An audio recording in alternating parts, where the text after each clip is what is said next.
पुण्यामध्ये दोन्ही राष्ट्रवादी एकत्र लढणारे उद्या अधिकृत घोषणा होण्याची शक्यता आहे।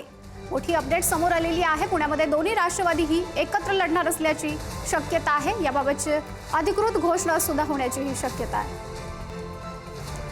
अधिक अपडेट देतात प्रतिनिधी ज्ञानेश्वर चौतमल आपल्याशी जोडले गेलेले आहेत। ज्ञानेश्वर, अगदी बरोबर आहे। आता जी काँग्रेस भवन मध्ये बैठक पार पडली, ज्या बैठकीला फक्त काँग्रेसचे नेते आणि त्यासोबतच ठाकरेंच्या शिवसेनेचे नेते उपस्थित होते।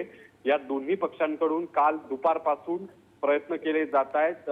शरद पवारांच्या राष्ट्रवादीला मात्र एकाही नेत्यानं फोन उचलला नाही, अशी तक्रार काँग्रेसच्या नेत्यांनी आणि ठाकरेंच्या शिवसेनेच्या नेत्यांनी केलेली आहे।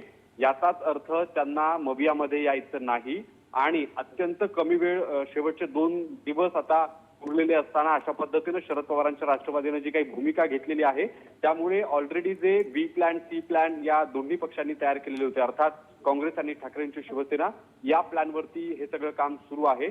अशा अत्यंत रंजक गोष्टी या सगळ्या निवडणुकीच्या दरम्यानच्या काळात घडतायत। एक वेळी दोन्ही राष्ट्रवादी फिसकटेल अशा पद्धतीची चर्चेनं जोर धरला होता, कारण शरद पवारांच्याच राष्ट्रवादीचे नेते हे मवियाच्या बैठकीला उपस्थित राहिले होते, ज्याची दृश्य देखील आपण दाखवली होती। आणि आता मात्र पुन्हा एकदा शरद पवारांच्या राष्ट्रवादीच्या स्थानिक नेत्यांनी नक्कीच ज्ञानेश्वर, या सर्व घडामोडींवर आपण लक्ष ठेवून राहा। धन्यवाद दिलेल्या या सर्व माहितीसाठी।